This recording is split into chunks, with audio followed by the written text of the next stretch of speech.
In 1502, Niccolò Machiavelli sat across a small table from Cesare Borgia in the city of Imola and watched him do something that most people would have considered impossible. Borgia had a problem. 4 of his own military commanders, men he had promoted, funded, and trusted, had turned against him. They were organizing a rebellion. They had the troops. They had the alliances. They had every reason to believe they could succeed, and they expected Borgia to do what any leader in his position would do. Confront them, warn them, deliver an ultimatum, issue threats, make the power move that would force the situation into the open. Borgia did none of those things. He smiled. He sent conciliatory letters. He expressed understanding. He offered new terms that seemed generous. He made the rebels believe, for weeks and then months, that the confrontation had been avoided and that the relationship had been repaired.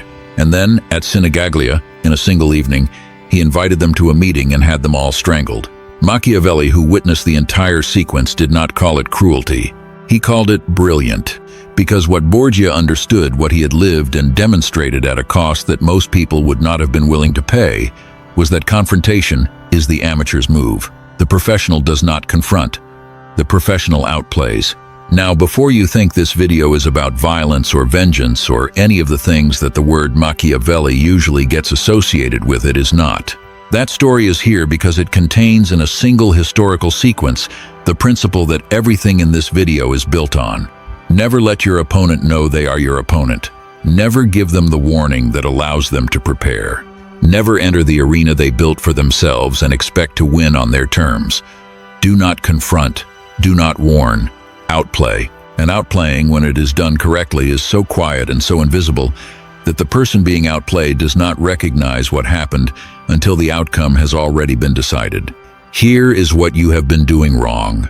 Every time someone in your life, a colleague, a friend, a family member, a partner, has done something that crossed a line, you have done one of two things. You either confronted them directly, which gave them exactly what they needed to reframe the situation and position you as the aggressor.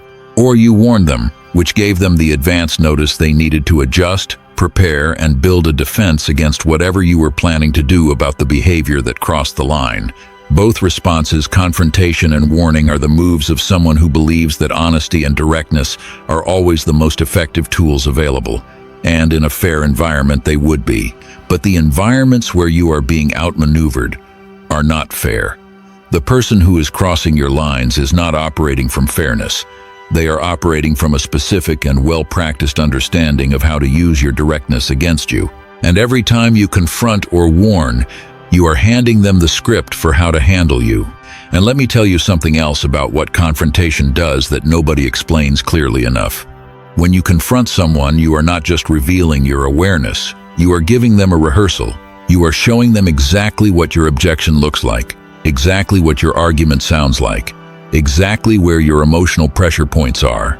And the person who has just received a rehearsal of your strongest case now has the specific information they need to build the response that defeats it. They know what you are going to say before you say it again. They know which points hit hardest and which ones can be dismissed. They know the shape of your frustration and the specific language your anger produces, and they will prepare for all of it. Machiavelli would never give an opponent a rehearsal. He would let them see the result, not the preparation, not the argument, not the advance warning that allows the defense to be constructed before the action arrives. The result. This video gives you 7 rules for outplaying 7 specific, immediately usable moves, drawn from what Machiavelli observed and documented across 15 years of watching power operate at the highest level. These are not theories. These are tested, observed, documented moves that have been working in every competitive human environment for 500 years. And by the end of this video, you will never again hand someone the advance notice they need to prepare against you. You will move differently. You will think differently. And the people who have been using your directness as their primary advantage will find that the advantage has quietly and permanently disappeared. If you are ready to stop announcing your moves and start making them, comment the words "I outplay" in silence. Like this video, because every like pushes it towards someone who is still confronting when they should be outplaying. Subscribe and hit the notification bell, and drop your location and the time. Right now, this community is real, and right now, It matters who is here. Rule 1. Let them believe they are winning while you reposition everything behind the scenes. Let me tell you why this is the first rule and why it is the foundation of everything else in this video. The single most dangerous moment in any dynamic where you are being outmaneuvered is the moment the other person realizes you have figured out what they are doing. Because the moment they know you know, everything changes. They adjust. They cover their tracks. They recruit allies before you have a chance to. They position the narrative so that by the time you make your move, the room has already been prepared to see it the way they want it seen. Your awareness, once it becomes visible to them, is the very thing that allows them to stay ahead of you. So the first rule is this: let them keep believing they are winning. Machiavelli observed this in Borgia's handling of the rebellious commanders with a fascination that bordered on admiration. Borgia did not reveal his awareness. He did not let a single word or action communicate that he understood what was happening. He maintained the performance of someone who had been deceived and who was now genuinely seeking reconciliation. And while the rebels celebrated what they believed was their strategic victory, the forcing of new terms from a weakened leader, Borgia was repositioning, quietly, completely, with the settled precision of someone who understood that the other party's belief in their own success was itself the most powerful tool available for engineering their defeat. Here is how this applies to your life right now. You have someone in your professional or personal environment who is operating against your interests. Maybe they are taking credit for your work. Maybe they are undermining you through conversations you are not part of. Maybe they are managing how other people perceive you in ways that serve them and cost you. Your instinct is to confront, to name it, to make it visible. And that instinct, my friend, is exactly what the other person is counting on, because confrontation announces your awareness, and your awareness, once announced, is the alarm bell that tells them to change tactics, cover tracks, and prepare for the response they now know is coming. Instead of confronting, observe, gather, position. Let them keep operating under the assumption that their approach is working, because the approach that they believe is working is the approach they will keep using. And an approach that someone keeps using is an approach that becomes predictable. And predictable behavior is the easiest behavior to outplay. You are not being passive, you are being precise. You are allowing the other person's confidence in their own strategy to become the very thing that makes their strategy visible, trackable, and ultimately defeatable. Now, most people, when they discover that someone is working against them, do the thing that feels most natural. They confront, they name it, they make it visible, and that feels righteous, that feels strong. But Machiavelli would never do that. He would do exactly what Borgia did at Imola. He would smile, he would continue. He would let the other person operate under the comfortable illusion that their strategy was succeeding. Because Machiavelli understood something about confrontation that most people learn too late. Confrontation is not strength. Confrontation is announcement.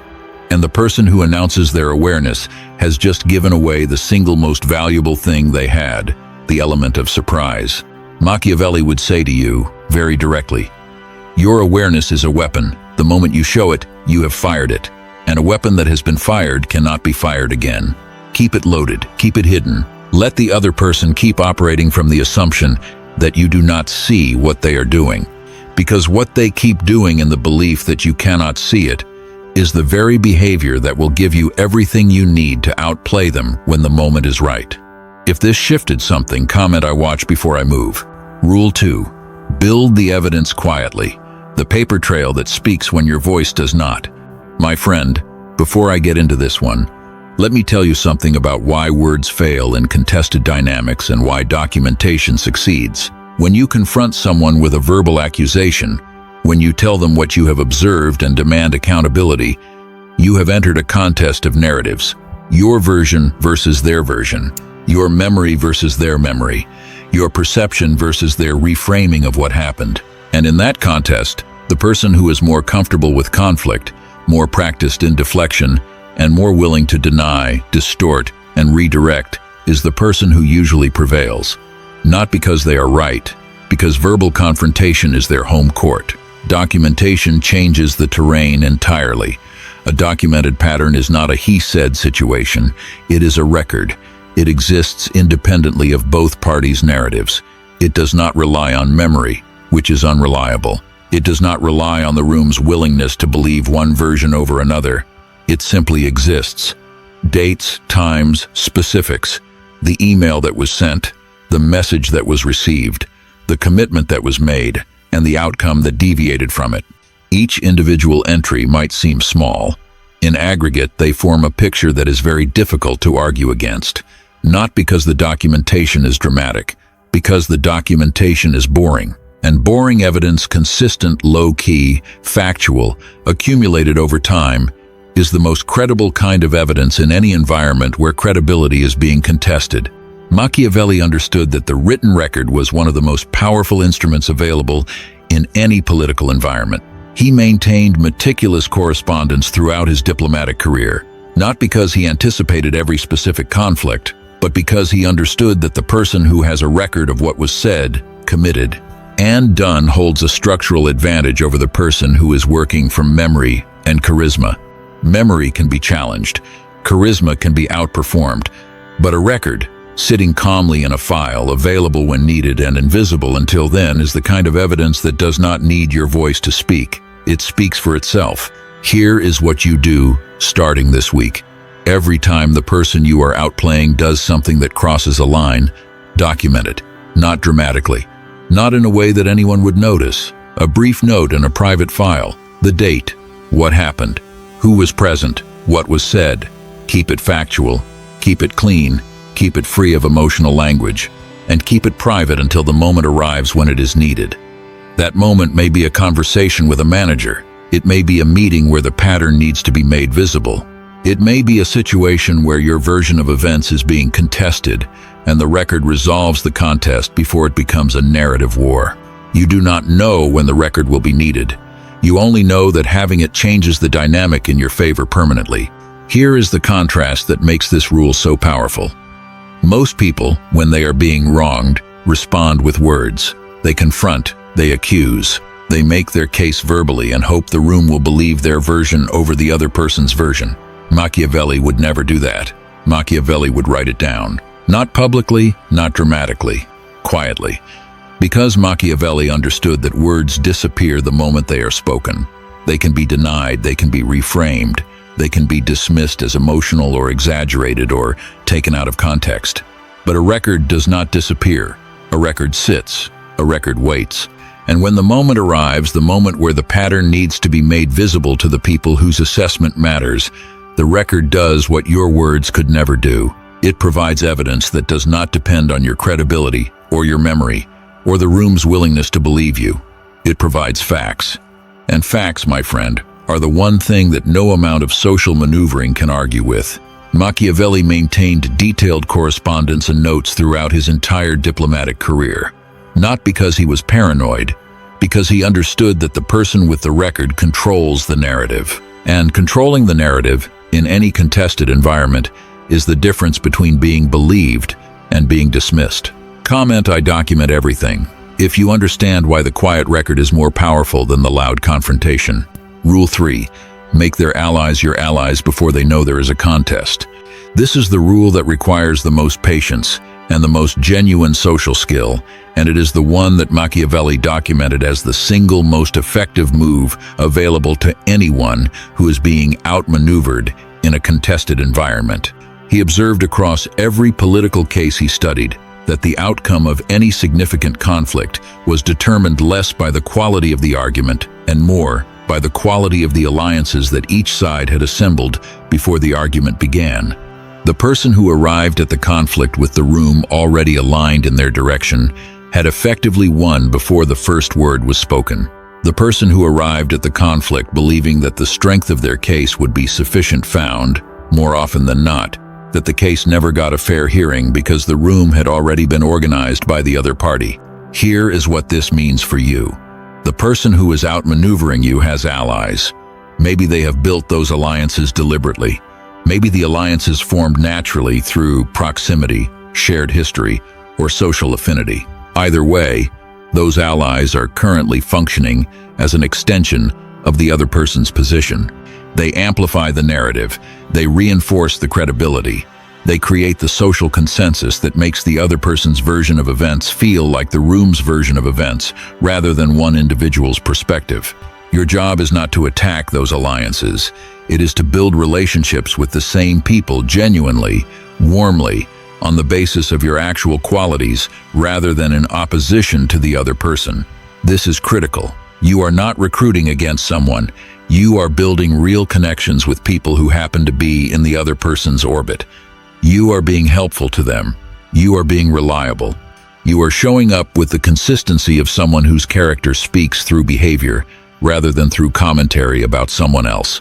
And over time, not quickly, not dramatically, but with the steady accumulation that genuine relationship building always produces.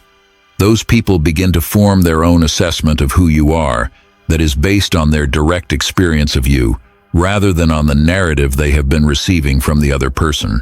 And when their direct experience and the narrative diverge, when who you actually are does not match the version they were told about, the narrative loses credibility. Quietly, without confrontation, without you ever having said a word against the person who is building it. And when their direct experience and the narrative diverge, when who you actually are does not match the version they were told about, the narrative loses credibility. Quietly, without confrontation, without you ever having said a word against the person who is building it. Here is what Machiavelli would say about this if he could sit across from you right now. He would say, do not attack their alliances. Do not try to expose them to their allies. Do not recruit against them. That is confrontation dressed up as strategy. And the people around both of you will see through it immediately. What Machiavelli would do instead is exactly what he watched the most effective political operators in Florence do for 15 years. He would simply be excellent. He would be genuinely helpful to the people in the other person's orbit. He would show up consistently with the quality of character that speaks for itself without needing to reference anyone else. And over time, the direct experience people had of him would begin to diverge from the narrative they had been given about him. And when that divergence became wide enough, the narrative would collapse under its own weight without him ever having to push it. Machiavelli would not fight for the room's opinion. He would earn it, quietly, through behavior, through consistency, through the specific quality of reliable warmth that no narrative can compete with when it is experienced directly. That is the move. It is slower than confrontation, and it is permanently more effective. If this is landing, comment, I build before I fight. Rule 4. Starve the performance by becoming the wrong audience. Let me tell you something about what the person who is outmaneuvering you actually needs from you, because understanding what they need is the key to taking it away. They need your reaction. They need the visible evidence that their approach is working, the frustration on your face, the defensiveness in your voice, the emotional charge that confirms they have reached the place they were aiming for. That reaction is not a side effect of their behavior. It is the product. It is what the behavior was designed to generate. And every time you provide it, every time you react visibly to the provocation, the undermining, the passive-aggressive comment, the subtle public diminishment, you are confirming that the mechanism works and should be continued. Machiavelli observed this in the courts of Florence with the specificity of someone who had watched it play out hundreds of times. He documented that the courtiers who were most frequently outmaneuvered were not the least capable. They were the most reactive. Their emotions were readable. Their triggers were known. Their responses could be predicted and therefore could be scripted for. The person targeting them did not need to be more intelligent. They just needed to know which button to press and when to press it. And the reactive person, by providing a consistent and visible response every time the button was pressed, had given them the complete manual for how to operate them. My friend, here is the correction. Become the wrong audience. Not by performing indifference. That is a different kind of performance, and the person operating against you will see through it eventually. By genuinely detaching the emotional wire that connects their behavior to your visible response. This takes practice. It is not a one-time decision. It is a daily discipline of catching the reaction before it becomes visible and choosing not to discharge it into the room. Feeling the provocation and deciding, in that specific moment, that the feeling does not have to become a display, because the display is the payment. And the moment you stop paying, The person who is collecting has to find a new source of income, and finding a new source takes time and effort and uncertainty, all of which work in your favor while costing you nothing. Here is what this looks like tomorrow. The person says the thing they always say, the comment designed to sting, the implication designed to unsettle, and instead of the tightened jaw and the defended response that usually follows, there is nothing. Not cold silence, not performed indifference, just the calm, unhurried, entirely unbothered response of someone who heard the words and did not find them particularly interesting. A nod, a brief acknowledgement, then back to whatever you were doing. The person on the other end expected the reaction. It did not arrive. And the non-arrival does something to the dynamic that no confrontation could ever produce. It makes the approach uncertain. It removes the feedback loop that was telling the other person their strategy was working. And a strategy without a feedback loop is a strategy that begins to drift, lose precision, and eventually lose effectiveness entirely. Let me give you the Machiavellian contrast here, because it is the one that makes this rule click. Most people think that not reacting means weakness, that absorbing the provocation without responding is the same as accepting it. That silence in the face of disrespect is surrender. Machiavelli understood the exact opposite. He watched the men who reacted to every provocation become the most predictable, most manageable, most consistently outmaneuvered men in every court he sat in. And he watched the men who absorbed provocations without visible response become the men the room gradually stopped testing. Not because they were passive, because the testing produced no feedback.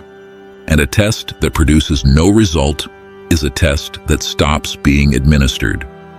Machiavelli would not react to the provocation. He would register it internally. He would file it. He would add it to the growing picture of who this person actually is and what their tactics look like under observation. And then he would continue, exactly as he was, unruffled, unsped, with the specific quality of composed indifference that communicates, louder than any response could, that this person's behavior has not reached the thing it was aimed at. That indifference is not performed. It is the natural product of having already decided that this person's opinion does not govern your internal state. And once that decision has been genuinely made, the indifference becomes real. And real indifference in the face of provocation is the most destabilizing response available. Comment "I deny them my reaction" if you have been feeding the performance without realizing you were the fuel it was running on. Right now, 4 rules into this video, I want to be direct with you. If these rules are naming patterns that have been operating in your life without you having the language for them, you need what comes next. Rules 5 through 7 are where this shifts from defense to genuine strategic positioning, from stopping the damage to building the outcome. Subscribe right now, hit the notification bell, and stay. Because the second half of this video is what the first half was setting up. Rule 5. Create the conditions where their own behavior exposes them without your involvement. This is the rule that Machiavelli valued more than any other in his entire body of work, because it is the rule that produces the cleanest outcome with the lowest cost. He observed across every significant political case he documented that the most effective exposure of a rival's character was never the exposure that came from an opponent. It was the exposure that came from the rival's own behavior, witnessed by the room under conditions that the rival did not realize had been arranged. Let me explain what this means in practical terms. You do not need to tell the room what the other person is. You need to create the conditions under which the other person shows the room what they are. And those conditions are not difficult to construct. They simply require the patience to wait for the right moment and the awareness to recognize it when it arrives. Here is a specific example. The person in your professional environment who has been managing their image carefully, who is one thing in front of senior people and a different thing behind closed doors, has a vulnerability. The vulnerability is the gap between the two versions. Your job is not to name the gap. It is to create the moment where both versions are visible in the same room at the same time. Maybe that means subtly adjusting the dynamics of a conversation so that the person's less managed version appears in front of the people who have only ever seen the managed one. Maybe it means asking a genuinely innocent question in a group setting that requires the person to respond in real time without the careful preparation they usually bring to high visibility moments. Maybe it means simply being present and visible in a context where the person believed they were operating without observation. None of these moves are aggressive. None of them are confrontational. None of them can be identified as moves by the person they affect.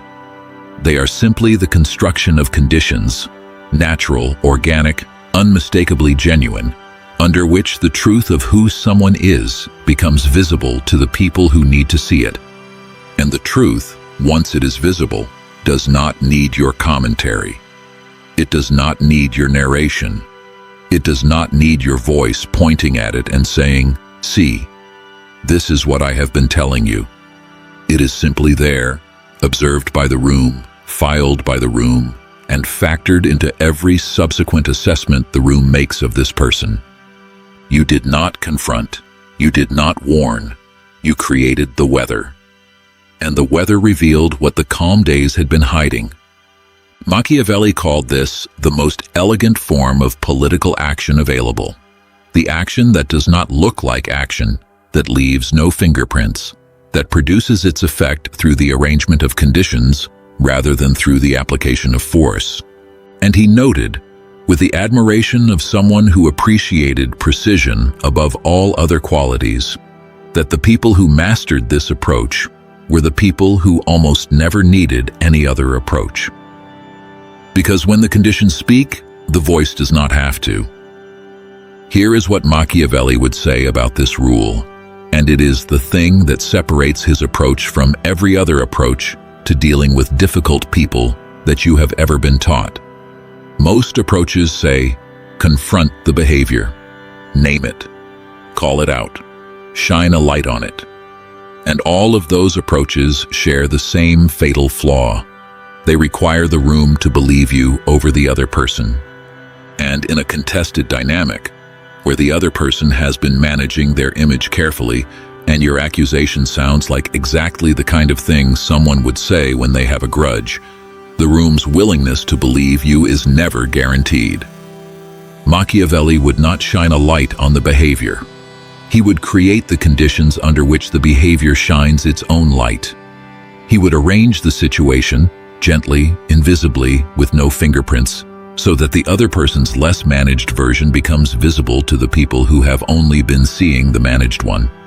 Not through accusation, through arrangement. The truth, exposed through conditions rather than through confrontation, carries a different quality of credibility, because nobody told the room what to see. The room saw it for itself, and what the room sees for itself becomes conviction. What the room is told by someone with a stake in the outcome becomes information to be weighed. Conviction wins. Information gets debated. Machiavelli always chose conviction. Comment: I create conditions, not confrontations, if you just saw your situation differently than you saw it 10 minutes ago. And my friend, before I move to the final two rules, I need you to understand what rules 1 through 5 have been building toward. You have learned to hold your awareness, to document silently, to build alliances genuinely, to starve the performance, to create conditions rather than confrontations. Each of these rules is a form of the same deeper principle. Operate invisibly. Do not announce. Do not warn. Do not give the other person the advance notice that would allow them to prepare for what is coming. Machiavelli would say this very simply: the move they do not see coming is the move they cannot defend against, and the move they cannot defend against is the only move worth making. Rules 6 and 7 take this principle to its final and most powerful conclusion. Stay here. Rule 6. Win the outcome while they are still celebrating the argument. My friend, let me tell you something about arguments that will save you more wasted energy than anything else in this video. Arguments are where the ego lives. They are the arena where the person who needs to feel right goes to get their supply. And every time you enter that arena, every time you accept the invitation to debate, to defend, to prove, to lay out evidence and construct the case for why you are right and they are wrong, you are spending your resources in the place where the other person is strongest and where the outcome matters least. Because the argument and the outcome are not the same thing. The argument is about who was right. The outcome is about what actually happens. And the person who wins the argument but loses the outcome has won nothing real. While the person who concedes the argument and quietly shapes the outcome has won everything that actually changes the situation. Machiavelli documented this distinction with a specificity that suggests he had lived both sides of it and knew, from painful personal experience, which one produced better results. He observed that the advisors who achieved the most durable influence over ego-driven rulers were the ones who lost every argument and won every implementation. They let the ruler feel the satisfaction of having been right. They conceded the verbal exchange with grace and apparent sincerity. And then, in the quiet aftermath of the ruler's verbal victory, they shaped how the decision was actually executed, adjusting the details, steering the implementation, influencing the specifics in ways that the ruler, still basking in the glow of having won the argument, did not notice or did not care about. The ruler had the feeling, the advisor had the result. And the result is the thing that changes your actual life. Here's what this looks like for you. Next time the person in your life who needs to win the argument starts the argument, do not engage. Not in the way that produces visible tension, in the way that produces visible agreement. Let them be right. Say the words that make them feel heard. And then, in the space that the agreement creates, the calm, cooperative, non-adversarial space that exists after the ego has been fed, do the thing you were going to do anyway. Adjust the implementation, steer the execution, shape the practical outcome in the direction that serves your interest. The argument was their territory, the outcome is yours. And the person who controls the outcome does not need to win the argument, because the outcome is what both of you are going to live with. And the person living in the outcome they shaped is the person who won. Here is the Machiavellian contrast that makes this rule land in your bones. Most people think that winning the argument is winning the situation. They walk out of the confrontation feeling victorious because they proved their point, laid out the evidence, and demonstrated beyond any reasonable doubt that they were right. Machiavelli would look at that person with genuine sympathy, because Machiavelli understood that the person who just won the argument has done something very specific. They have spent their resources in the arena that produces feelings, while the person who lost the argument is now free to shape the outcome in the arena that produces results. The argument winner got the dopamine, the outcome winner got the future. Machiavelli would never fight for the argument. He would concede it gracefully, warmly, without the visible effort of someone who is performing surrender. He would let the other person walk away feeling brilliant, and then, in the quiet space that the other person's satisfaction creates, he would shape the implementation, adjust the details, steer the practical execution in the direction that served his objectives.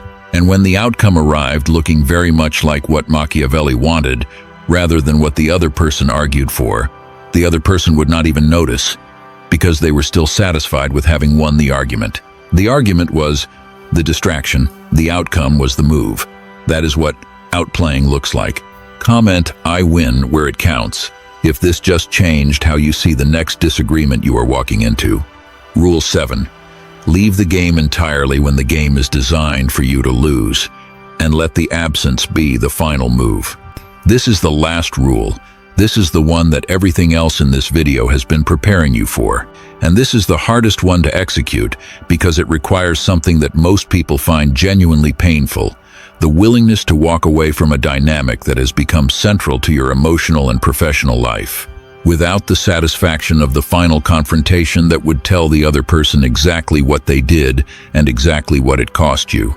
Machiavelli understood something about final confrontations that most people only learn after they have had one and watched it produce the opposite of the outcome they were hoping for.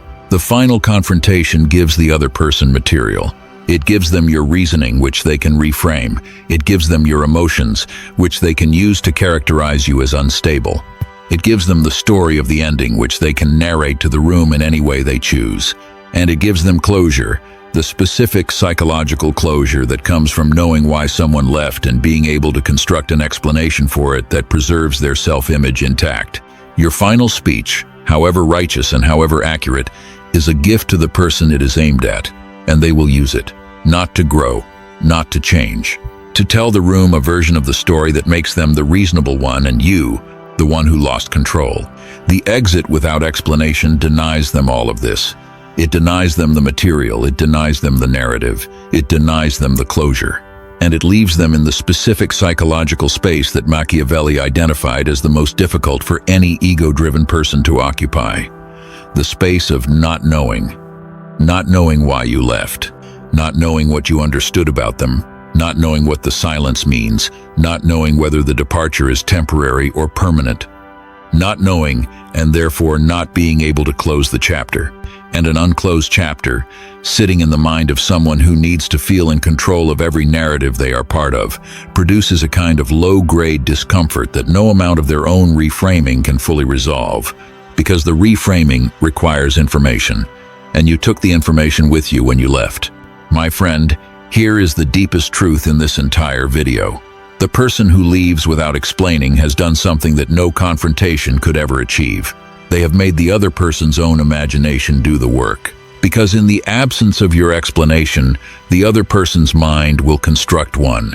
And the one it constructs, drawing from whatever guilt, whatever awareness, whatever half-acknowledged understanding of their own behavior, lives somewhere beneath the surface of the performance they maintain, will be more accurate and more uncomfortable than anything you could have said, because it will come from inside. And the things that come from inside cannot be argued with, reframed, or dismissed the way that external accusations can. You do not owe the other person the satisfaction of knowing why you left. You owe yourself the freedom of not having to perform the leaving. Leave quietly, without ceremony, without the speech, without the letter that lays out every grievance and every wound. Let the silence do what the silence always does in the aftermath of an unexplained departure. Let it sit in the room you used to occupy. Let it fill the space your presence once filled. Let it do the one thing that 500 years of Machiavelli's observation confirms it will always do. It will say more than you ever could. Here is the final Machiavellian contrast, and it is the one that ties every other contrast in this video together. Most people think that the strong exit is the dramatic one, the speech, the letter, the confrontation where every truth that has been held back finally gets delivered with the full force of months or years of accumulated frustration. Machiavelli would look at that and say one thing: you just handed them everything they needed. The speech gives them your reasoning, which they will reframe. The letter gives them your words, which they will share selectively. The confrontation gives them your emotions, which they will use to characterize you as the unstable one. Every piece of the dramatic exit is a gift to the person you are leaving, and they will use every piece. What Machiavelli would do instead is what Borgia did to the rebels at Sinigaglia. Not in the violent sense, in the structural sense. He would remove himself from the situation completely, cleanly, and without providing the information that the other person would need to manage the narrative of the departure. He would leave them with the silence. And the silence, the absence of explanation, the refusal to provide the why that the other person's ego needs in order to process the loss, would do more psychological work than any speech could ever do. Because the speech can be argued with, the silence cannot. Machiavelli would say to you right now, the person who explains their departure has given the other person closure. And closure is the one gift you should never give to someone who did not earn it. Keep the closure. Take it with you. Let the other person sit with the open loop of an unexplained absence for as long as their ego needs to make sense of something it cannot make sense of. That is your final move. and it is the move that stays. Comment I leave without giving them the script. If you understand now why the unexplained exit is not weakness, it is the most complete form of strategic victory available to you when the game was never designed for you to win. Every one of these 7 rules points in the same direction that Machiavelli spent his entire career trying to make visible to anyone willing to see it. The direct approach is not always the strong approach. The confrontation is not always the courageous move. The warning is not always the fair thing to do. Sometimes, often the strongest, most courageous, most genuinely fair thing a person can do is to refuse to play the game on terms that were designed for them to lose, and to find the quiet, invisible, structurally sound alternative that produces the outcome they need without the cost that the direct approach would have extracted. Before I close this out, let me tell you something about what you have just received that I need you to understand clearly. These 7 rules are not 7 separate tactics. They are one philosophy expressed through 7 applications. And the philosophy is this: the person who wins is not the person who fights hardest. It is the person who understands the game well enough to choose where and when and whether to fight at all. Machiavelli would never fight a battle he could avoid. He would never enter an arena that was built for someone else's advantage.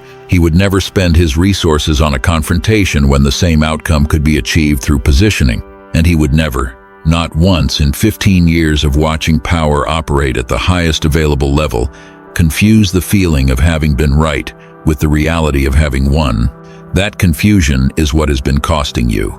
The feeling of righteousness that comes from confrontation is powerful. It is real. It is the specific satisfaction of having said the thing that needed to be said, and having shown the person what their behavior actually looked like, and having stood in your truth with the full weight of your conviction behind you.